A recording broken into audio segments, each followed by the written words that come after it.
귀한 찬양 감사합니다. 늘 우리 성도님들 주님의 사랑 위에 서서 살아가시길 주님의 이름으로 축복합니다. 귀한 찬양 또한 주님이 기뻐 받으신 줄 믿습니다. 오늘 우리 이 시간 하나님께 몸과 마음을 올려드리면서 예배드리는 시간에 우리가 함께 살펴볼 말씀은 로마서 12장 1절에서 2절의 말씀입니다. 로마서는 전체적으로 볼 때 크게 믿음에 대한 제1장과 11장까지 어떤 믿음의 교리적인 교훈을 주는 부분과 그리고 12장에서 16장까지 믿음의 실천적인 부분들에 대해서 크게 두 부분으로 나누어집니다.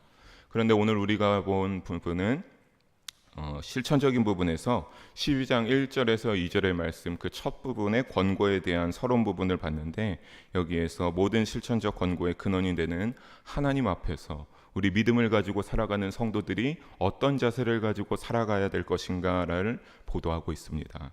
사랑하는 성도 여러분, 오늘 주시는 본문은 사실 단 2절에 불과합니다. 굉장히 짧지만 이 안에 담긴 영적 교훈들은 굉장히 핵심적인 영적 교훈들을 담고 있습니다. 오늘 이 시간에 본문 속 영적 교훈을 살펴보면서 우리 성도님들 모두가 귀한 믿음의 결단이 내려지는 시간이 되기를 주님의 이름으로 간절히 소망합니다.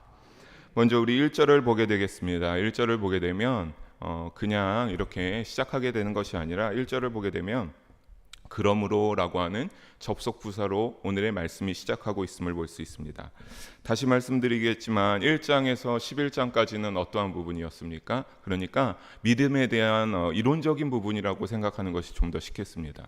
교리적인 어떠한 많은 부분들을 사도 바울이 1장에서 11장까지 알려주고 있고 12장에서 16장까지는 그에 대하여서 그럼 성도들이 어떻게 실천해야 될 것인가를 알려주고 있는 본문인데, 그렇기 때문에 사도 바울이 실천적인 교훈을 이 12장을 시작하면서 쓴 접속사가 바로 그러므로라고 해서 시작하고 있는 겁니다. 그러므로라고 하는 이 접속 부사인데 우리는 주로 이것을 어떤 경우에 사용합니까? 사전적인 의미를 살펴보게 되면 앞의 내용이 뒤의 내용의 이유나 원인, 근거가 될 때 우리가 이 그러므로라고 하는 접속 부사를 쓰게 됩니다. 그러니까 이러이러하고 여차여차해서 그러므로 내가 이럴 수밖에 없었다라고 하는 그러한 사용으로 우리가 그러므로를 많이 쓰게 되는데, 이것을 오늘의 본문 속에 사도 바울이 그러므로라고 하고 적용한 것을 살펴보게 되면 예수님을 믿음으로 의롭게 되며 하나님과 새로운 관계를 맺음에 관한 앞부분에서 살폈던 그 믿음의 교리적인 모든 내용들의 결론으로서 믿는 자들이 신앙생활 가운데서 어떻게 실천하고 무엇을 행하며 살아갈지를 밝히고 있는 것입니다. 사랑하는 성도 여러분, 이것이 의미하는 바로는 조금 더 쉽게 말씀을 드리면 바로 믿음이 원인이 되어 행함을 이룬다는 사실입니다.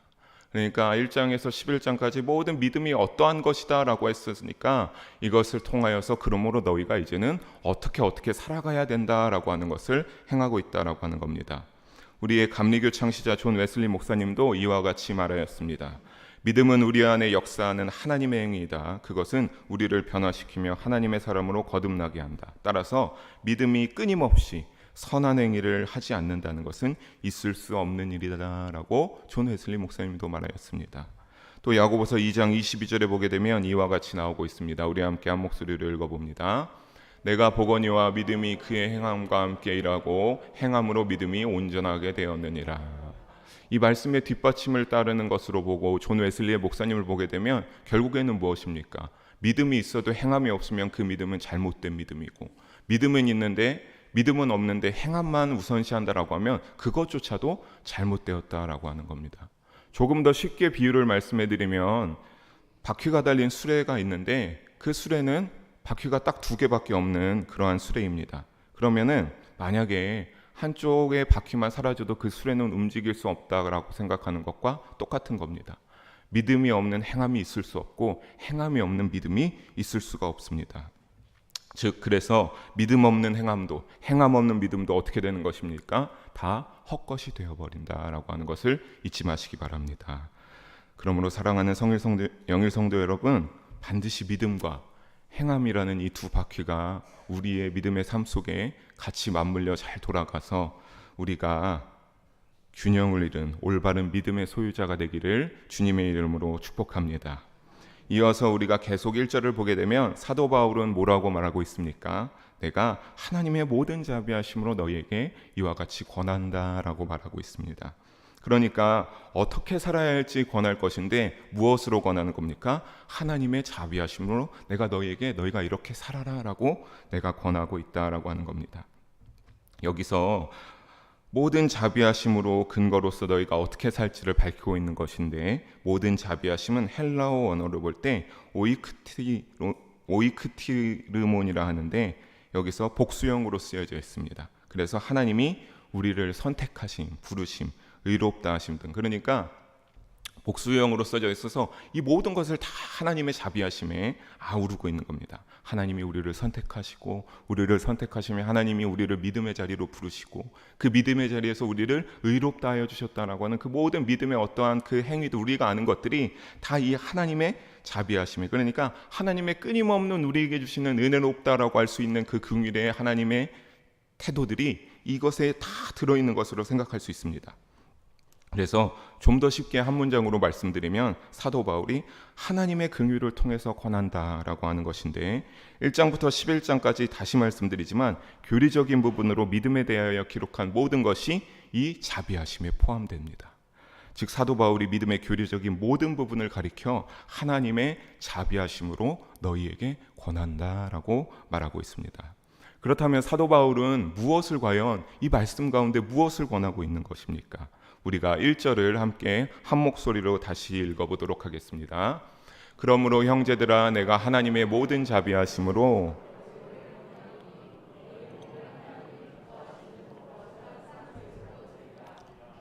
너희가 드릴 영적 예배니라. 아멘.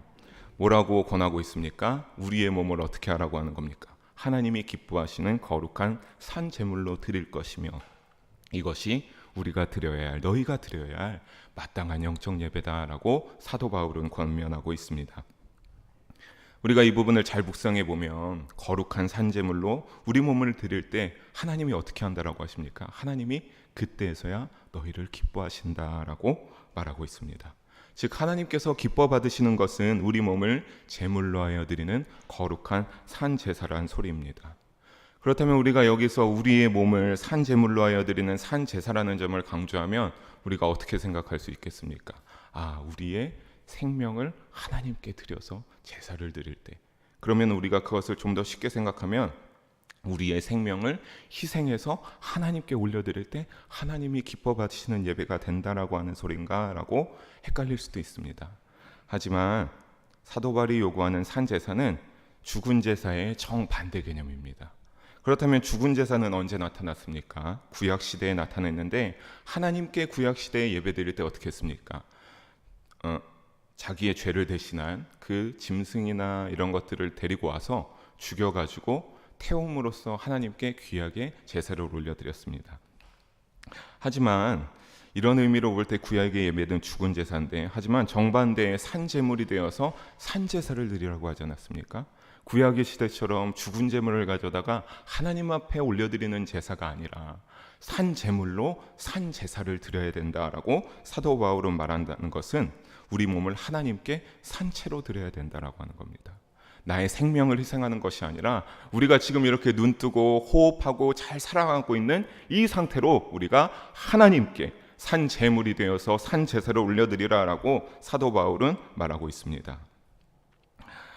여기서 산제물로 몸을 드린다는 것에서 단순히 우리가 육체적인 부분에서만 치우칠 것이 아닙니다. 그냥 나의 육체적인 부분을 산제물로 여기서 드리는 것이 아니라, 여기서 사도 바울이 말하는 우리의 몸을 산제물로 드려야 한다라는 이 몸이라고 하는 것은 그 사람의 육체적인 부분과 인격 전체, 그 사람의 언행과 생각, 그 모든, 그러니까 삶 전체를 모두 아우르는 그 모든 것들을 하나님께 올려드릴 때에, 그때 하나님께 산제사로 들려드리는 거다라고 사도 바울은 요청하고 있는 것입니다. 그렇다면 그렇게 주님께 내 모든 것을 올려드리면 우리가 이렇게 생각할 수 있지 않겠습니까? 그렇다면 우리의 산제물로 우리가 다 모든 거 빼놓지 않고 주님 앞에 다 내어드리면서 내가 오늘 예배 가운데 산제사로 나아가면 하나님이 기뻐 받으시겠다라고 생각할 수 있는데, 그렇지 않습니다. 반드시 빠지지 않아야 할 것이 하나 있습니다. 우리가 그것을 레위기 20장 26절에서 찾아볼 수 있습니다. 레위기 20장 26절 함께 한 목소리로 읽어보도록 하겠습니다. 너희는 나에게 거룩할지어다. 이는 나 여호와가 거룩하고 내가 또 너희를 나의 소유로 삼으려고 너희를 만민 중에서 구별하였음이니라. 아멘. 바로 무엇입니까? 바로 우리가 그냥 무작정 나의 몸을 산 제물로서 내어드리는 것이 아니라 우리 안에 뭐가 들어있어야 된다? 거룩함이 탑재되어 있어야 된다라고 하는 겁니다. 왜 거룩함이 탑재되어 있어야 됩니까? 하나님이 거룩하고 하나님께서 우리를 자녀 삼으시고 하나님 나라의 백성으로 택하여 구별하였으니 너희가 거룩하라고 하나님께서 말씀하시지 않으셨습니까? 그럼 우리는 당연히 예배드릴 때 하나님 앞에 거룩한 자세로 우리가 거룩한 마음으로 하나님께 예배드리러 나아가야 되는 것 아니겠습니까? 또 그렇게 예배드리면 우리가 마땅히 드릴 무엇이라고 했습니까? 영적 예배라고 했습니다. 여기서 영적의 원어를 보면 로키켄인데 문자적으로 볼 때 합리적인, 합당한이라는 그런 뜻을 가지고 있습니다. 그렇다면 우리가 이 문자적인 뜻을 가지고 이 영적 예배를 해결해 보면 이러한 예배, 산 제물로서 하나님 앞에 산 제사를 올려드리는 이것이 하나님이 보시기에 어떠한 거다? 합당한 예배다라고 하는 겁니다. 따라서 우리는 전인격과 삶 전체에서 어떻게 해야 되겠습니까? 하나님을 섬겨야 될 줄로 믿습니다. 내가 그냥 어느 때 교회에 나와서는 하나님을 섬기고 어디서는 뭐 아니니까 그렇게 멋대로 사는 것이 아니라 어느 곳에 있든지 하나님이 보시겠지, 하나님이 아시겠지 하고 나의 모든 삶과 나의 모든 인격을 하나님 앞에 거룩함을 유지하기 위하여서 우리가 살아가야 되는 겁니다. 즉 교회와 세상에서의 모습이 다르지 않도록 우리의 삶을 더욱 거룩하게 만들어가야 하는 것일 줄 믿으시기 바랍니다. 사랑하는 성도 여러분, 하나님께서 우리의 삶의 전 영역에 나의 주권이 아니라 결국에는 하나님의 주권을 인정하고 선포하시길 원합니다. 내가 나의 삶 가운데 나의 주권을 포기한다라고 하는 것 굉장히 중요합니다. 내가 그렇지 않으면 어느 때마다 이 주권을, 나의 주권을 하나님의 주권보다 올린다고 하는 것, 내가 그럴 때마다 결국엔 하나님 앞에 교만하고 자만함이 올라온다라고 하는 것이기 때문입니다. 내가 그 교만함과 자만함을 누르면서 나의 주권이 나의 우선적으로 생각하고 싶은 때가 있을 때마다 이건 하나님이 보시기에 그렇지 않고 하나님한테 이게 맞을 거야 라고 하면서 나의 주권을 2순위로 밀고 하나님의 주권을 1순위로 올리는 그러한 것을 하나님이 기뻐 받으시고 원하고 계시다라고 하는 겁니다. 하나님이 받으시고 기뻐하시는 예배를 위하여 우리의 육체와 전인격을 거룩히 구별하며 각별히 힘을 쏟아 무엇을 하든지 하나님의 영광을 위하여서 거룩한 산제물로 주님께 올려드리기를 주님의 이름으로 축원합니다. 그런데 우리가 이제는 여기까지 봤으니까 그렇다면 우리가 거룩하여 하나님 앞에 산제물로 구별되어 산제사를 드려야 하는 것은 알았는데 그렇다면 그냥 이렇게 무작정 산제물로 우리가 막 올려드리면 되냐라고 하는 것은 아니지 않습니까? 그렇다면 우리가 좀 더 산제물로서 하나님 앞에 산제사를 올려드리기 위해서 우리는 어떻게 해야지 이것을 구체적으로 디테일하게 우리가 하나님 앞에 흔들리지 않고 믿음을 지키면서 행할 수 있을까라고 할 때 그런 궁금증이 들을 때 사도 바울은 이것을 2절에서 구체적으로 정답을 제시해주고 있습니다. 우리 2절을 함께 한번 한 목소리로 읽어보겠습니다. 너희는 이 세대를 본받지 말고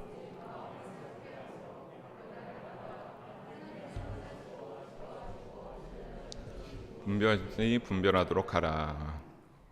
총 3가지를 말하고 있습니다. 첫째는 뭡니까? 바로 이 세대를 본받지 말라라고 말하고 있습니다. 다르게 말하면 무엇입니까? 이 세대를 우리가 살아가는 이 시대에 많은 세대가 우리가 이 땅을 살아가면서 많은 것들이 있는데 이 세상 가운데 그 어떤 것도 본받지 말아야 된다라고 하는 겁니다. 좀 더 직접적으로 말씀드리면 살아가는 시대의 정신이나 어떤 상황에 절대적으로 너희가 휩쓸리지 말아야 할 것을 사도 바울은 말했습니다. 더 쉽게 표현하면 다른 표현으로 더 쉽게 표현하면은 어떤 것이냐면 연어가 바다에서의 다 크게 이제 연어가 성장하고 오면 다시 자신이 살던 곳으로 올라와서 알을 낳기 위해 그 거친 물살을 다 헤치고 올라오지 않습니까?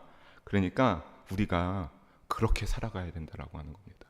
이 시대의 흐름은 계속적으로 흐름은 있지만 그 시대의 흐름에 말려 들어가서 그 흐름에 따라 우리가 살아갈 것이 아니라 너희는 그것을 거슬러 올라가는 연어처럼 거친 물살을 역류하여 돌아오는 그 연어들처럼 너희가 그렇게 살아가야 될 것을 사도 바울은 요청합니다. 왜 이렇게 살아야 될까? 우리가 이 세상 가운데 좀 더 편하게 살 수도 있는 건 아닙니까? 내 마음대로, 내 몸이 편한 대로 살 수도 있는데 사도 바울은 안 된다고 말합니다. 그것이 왜냐하면 이 세상은 에베소서 2장 2절에 보게 되면 불순종의 아들들 가운데서 역사하는요. 그러니까 이 세상의 권세 잡은 자는 사단이 권세를 잡고 왕노릇을 하고 있기 때문입니다. 사랑하는 성도 여러분, 이 세상 가운데 사단이 권세를 잡고 다스리고 있다라고 한다면 우리가 예수님을 믿고 하나님의 백성이라고 한다면 절대적으로 이 반대되는 세상 가운데서 휩쓸려서는 안 되지 않겠습니까? 왜 그렇습니까? 우리는 하나님의 백성이자 하나님의 자녀이기 때문입니다. 세상의 권세 잡은 사단은 끊임없이 우리를 교묘하게 미혹하고 유혹하고 있습니다. 그래서 우리가 어디에 빠지게 만듭니까? 워낙에 우리는 아담과 창세 때부터 이어온 그 아담과 하로부터 본죄의 속성을 가지고 있지만 그 본죄의 속성이 더욱더 커져서 너희가 죄악에 빠지게 만드는 것을 사단은 원하고 있습니다. 그러면서 우리에게 어떻게 하면 합니까? 절대적인 것은 없다. 너야 마음대로 해도 된다. 그렇게 하고 싶지 않은 사람이 어디 있습니까? 이 앞에 있는 저도 그렇지 않겠습니까? 조금 더 편하게 내 멋대로, 내 하고 싶은 대로 하고 싶은 모든 것들을 누구든지 누리고 싶지 않습니까? 하지만 사도 바울은 끊임없이 말하는 것은 그렇게 진리를 부정하고 그것에 흔들려서 너희의 도덕적 타락, 성적 타락, 가치관 혼란 등이 범람하게 만들어서 결국에는 기독교와 예수님을 거부하게 만드는 그 사단의 권세에서 너희가 최대한 멀어지기 위해서 치열하게 노력해야 될 것을 말하고 있습니다. 사랑하는 성도 여러분, 요한일서 1장 25절에는 이렇게 말하고 있습니다. 이 세상이나 세상에 있는 것들을 사랑하지 말라. 누구든지 세상을 사랑하면 아버지의 사랑이 그 안에 있지 아니하니라고 말하였습니다. 세상을 사랑하고 거기서 오는 가르침을 본받는다면 우리가 주님의 길을 따라갈 수 있겠습니까? 우리가 주님의 길을 역행할 수 있겠습니까? 세상에서는 이렇게 해도 되느냐, 남들 다 이렇게 했는데 너도 이렇게 해도 되잖아. 너도 이렇게 편하게 살아. 좀 더 교회에 안 가도 되고 수요 예배, 금요 예배 안 드리면서 너 쉬고 싶은 대로, 너 즐기고 싶은 대로 하면서 살아도 되지 않냐? 그렇게 살아도 되지 않느냐? 그렇게 살아. 이 시대가 다 그렇게 살지 않냐? 하지만 그렇게 될 때 우리가 이 시대의 흐름에 자연스럽게 휩쓸려가는 것이 아니겠습니까? 아까 사도 바울의 쉬운 비유로 우리는 연어와 같이 그 시대의 물살의 가운데서 역행하듯이 다시 하나님 나라를 위하여서 그것을 다 역행하여서 치고 올라가야 되는 그러한 삶을 살아야 되는데 네 하고 싶은 대로 그렇게 세상의 흐름에 따라 살아도 된다라고 하면은 결국에는 우리는 주님의 길을 역행하게 되는 줄로 깨달으시길 바랍니다. 사랑하는 성도 여러분, 우리가 진정 벌받을 분은 오직 예수님 한 분뿐임을 기억하며 예수님만을 본받는 우리 모두가 되기를 주님의 이름으로 간절히 소망합니다. 둘째 살펴보겠습니다. 둘째는 뭡니까? 너희가 마음을 새롭게 하여 변화를 받아라 라고 하는 겁니다.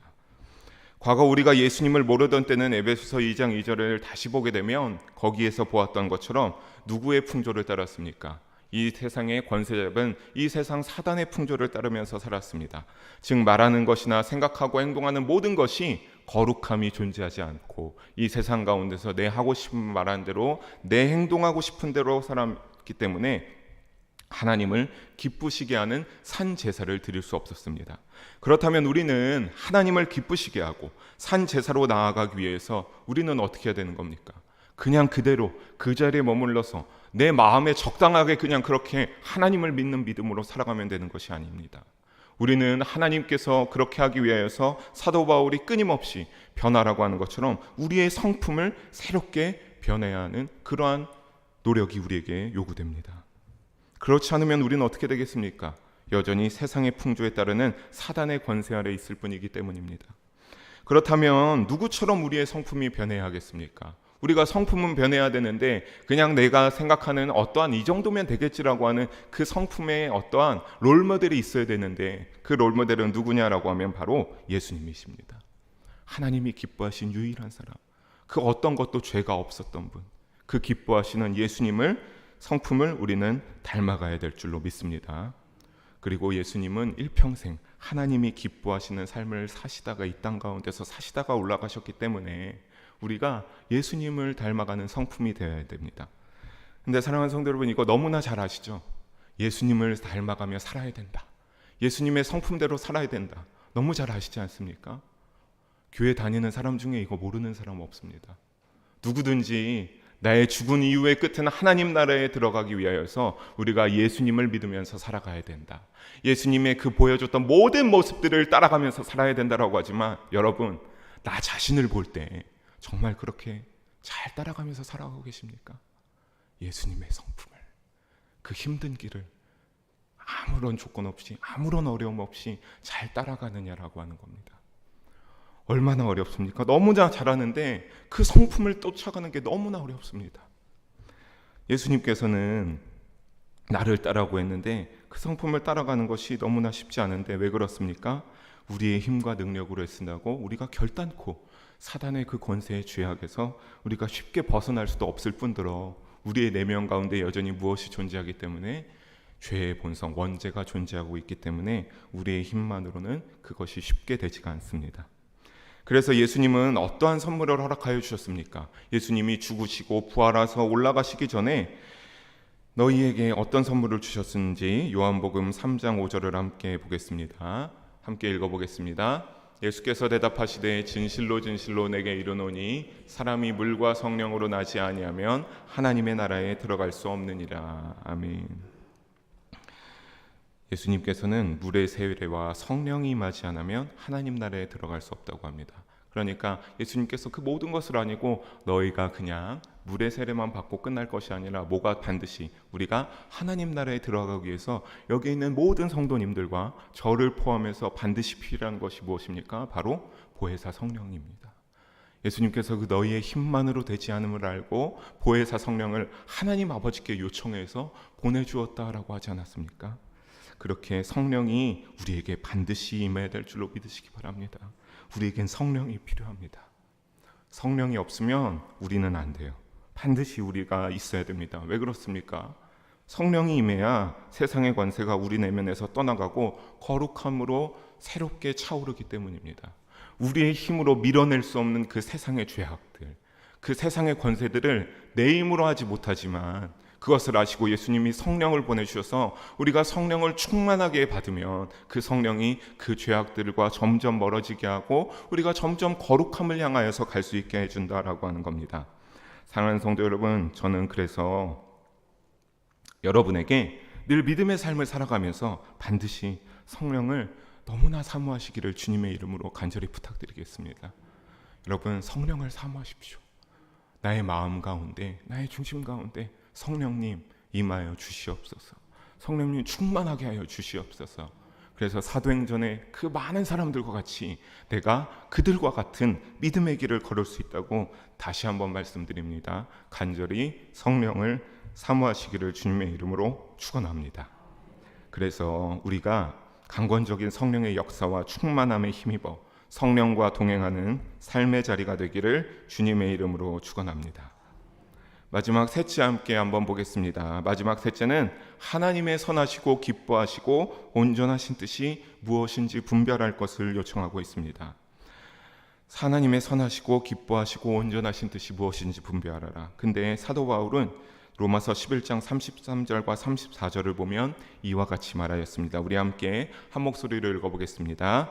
깊도다 하나님의 지혜와 지식의 풍성함이여 그의 판단은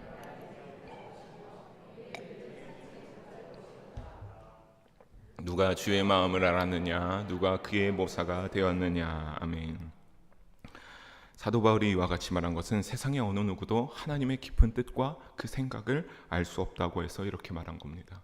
그의 모사와 그 어떤 것도 헤아릴 수 없다. 우리의 힘으로 우리의 생각으로 헤아릴 수 없음을 알고서 이렇게 말한 겁니다. 근데 이것이 또 참 이게 아니라는 게 참 하나님의 깊은 뜻을 헤아릴 수 없다라고 하는데 그 누구도 알 수 없는 하나님의 뜻을 본절에서 사도 바울은 뭐라고 했습니까? 하나님의 선하고 기뻐하시고 온전하신 뜻이라고 말하고 있습니다. 누구도 알 수 없는데 하나님의 선하고 기뻐하시고 온전하신 그 뜻이라 말하면서 너희가 그것을 분별할 줄 알아야 된다라고 사도 바울은 요청합니다. 근데 이것이 참 아이러니한 게 우리가 그냥 여러 가지 그냥 상황을 삶 속에서도 사도 바울이 요청하는 것은 그 너희가 다양한 삶 속에서도 하나님의 선하고 기뻐하시고 온전하신 뜻이 무엇인지 분별하라고 요청하고 권면하는 겁니다. 그런데 우리가 그것들을 참 때때로는 나의 눈에 보이는 상황들이 너무 힘들어서 절망하고 낙담할 수밖에 없는 상황이 펼쳐져 있을 때 그 속에서 도저히 하나님의 뜻이 어떤지 헤아릴 수가 없습니다. 내가 너무 힘들어서 내 삶에서 이것이 막 내가 어떻게 할 수가 없는데, 그곳에서 사도 바울은 그런 상황들 가운데서도 어떻게 하는 겁니다. 너가 그 상황 속에서도 하나님의 선하시고 기뻐하시고 온전하신 뜻을 분별하고 찾아낼 줄 알아야 된다고 합니다. 그러니까 그 상황 속에서도 사도 바울은 분별하라고 하는데, 이 분별하라는 원어의 뜻을 살피면 시험하여 알아내다, 조사하다, 증명된 것으로 받아들이다라는 뜻으로 바울은 우리가 철저한 검증에 의하여서 하나님의 뜻을 그러한 상황 속에서도 파악해야 할 것을 의미하여 말하고 있는 겁니다. 우리가 그렇게 힘든 상황 속에서도 참으로 힘들지 않습니까? 이렇게 그 어려운 상황 속에서도 하나님의 선하시고 온전하고 나를 향해서 왜 이런 상황을 만드셨을까? 이 기뻐하신 뜻을 분별해서 내가 하나님 앞에서 믿음을 잃지 않고 욥처럼 잘 믿음을 지켰다가 하나님의 복을 다시 받고 우리가 다시 믿음 가운데 나아가면서 살아가야 되는데, 참 그것이 너무나 어렵습니다. 저도 참 그것이 어려웠습니다. 집안에 일들이 있을 때 그 가운데서 하나님의 뜻이 있을 때 도저히 너무나 내 상황이 어렵고 내 마음이 힘들고 어려운데 기도하러 가서도 그냥 주님만 외치게 되고 아무리 눈물로 부르짖어도 참 분별하고 헤아릴 수가 없는데, 사도 바울은 그렇게라도 요청하는 겁니다. 분별해라. 거기서 하나님의 뜻을 찾아라. 선하시고 온전하시고 너희를 위한 기뻐하신 뜻이 있다는 겁니다. 그런데 사랑하는 성도 여러분, 우리가 결국에는 찾았음을 믿어 의심치 않습니다. 나중에 우리가 그 상황들이 다 지나가고 나서, 내가 그 상황들을 다 지나가고 나서 가만히 생각해 보면 결국에 주님이 그때 참 도우셨구나. 나의 삶이 내가 이렇게 어려웠는데 주님이 나를 인도하여 주셨구나라고 주님의 도우심을 결국에는 찾게 되는 나의 모습을 발견하셨을 겁니다. 그것이 몇 년이 걸릴 때도 있지만 결국에는 찾게 되고 주님 앞에 감사했던 그 모습들을 우리가 찾게 되면서 결국에 지나온 시간에 우리의 삶 속에서 주님의 인도하심이 한 번도 없었던 적이 없었음을 고백하셨을 것입니다. 우리는 그때서야 어떻게 합니까? 고난에 힘들었던 순간이 하나님의 계획과 진행 과정이었음을 깨닫게 되며 때에 따라 돕는 선을 행하시는 하나님을 알게 됩니다. 즉 우리는 그때 어땠던 겁니까? 하나님이 원하시는 선과 하나님이 원하시는 때가 아니라 우리가 바라는 선, 우리가 원하는 때를 하나님께 요청하고 있는 겁니다. 하나님, 지금 당장 나에게 이러한 선한 일을 지금 이때 이 타이밍에 나에게 베풀어 주셔야 됩니다. 나는 당장 이게 급해요. 당장 나에게 하나님 빨리 응답하여 주시고 도와주세요 라고 했는데, 근데 그게 아니라 하나님이 원하시는 선을 이루시고자 하나님의 때에 이루어지는 줄 믿으시기 바랍니다. 그때에 하나님이 도와주십니다. 하나님의 선이 놀랍게 드러나는 그때에 하나님께서 이때다라고 하면서 도와주신다라고 하는 겁니다. 이를 믿으시기 바랍니다. 그러면서 고난까지도 하나님의 계획이었음을 믿으시기 바랍니다. 하나님의 뜻이 선하시고 온전하심을 그래서 깨닫기 바랍니다. 그래서 사랑하는 영일 성도님들의 삶 가운데 역사하시는 하나님의 선하시고 온전하시고 기뻐하시는 뜻이 무엇인지 사도 바울의 권고처럼 깊이 묵상하여서 하나님의 뜻에 순종하는 우리 모든 영일 성도님들이 되어서 거룩한 하나님의 자녀이기를 주님의 이름으로 간절히 축원합니다. 사랑하는 성도 여러분, 말씀을 정리하면서 제가 이 본문을 말씀을 준비하고 묵상하면서 참으로 어려웠습니다. 참으로 어려웠는데 이 말씀을 묵상하면서 계속 한 인물이 떠올랐는데 그게 바로 저자 사도 바울이었습니다. 오늘 새벽에도 사도 바울에 대해서 말씀을 나누었는데 이 사도 바울이 어떠한 자였습니까? 사울로서 살아갈 때 예수님을 미워하고 믿는 자들을 박해하기 위하여서 다메섹까지 쫓아갔다가 그 다메섹에서 예수님의 음성을 듣고 눈이 멀었다가 하나님의 때에 아나니아를 보내주셔서 아나니아에 의해서 하나님의 선하시고 기뻐하시고 온전한 뜻이 무엇인지 그 사흘간 깨닫게 되고 눈을 뜨게 됩니다. 그래서 예수님을 아는 지식이 가장 고상하다고 빌립보서 3장 8절에서 고백하면서 어떻게 살아가기로 결단하는 겁니까? 내 남은 삶은 이제 예수님을 위해 자신의 내 남은 삶을 다 하나님께 산 제물로 올려드려서 하나님의 기뻐하신 영적 예배의 삶을 살아간 이 사도 바울이 계속 떠올랐습니다. 사도 바울은 로마서 8장 5절에 이와 같이 마지막에 말했습니다. 함께 읽어보겠습니다. 육신을 따르는 자는 육신의 일을, 영을 따르는 자는 영의 일을 생각하나니 라고 사도 바울은 말하였습니다. 여러분, 어떠한 것을 따르면서 살아가고 계십니까?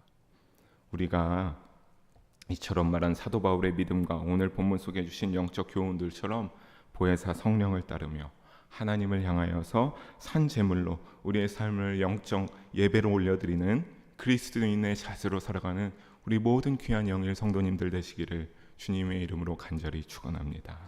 아멘.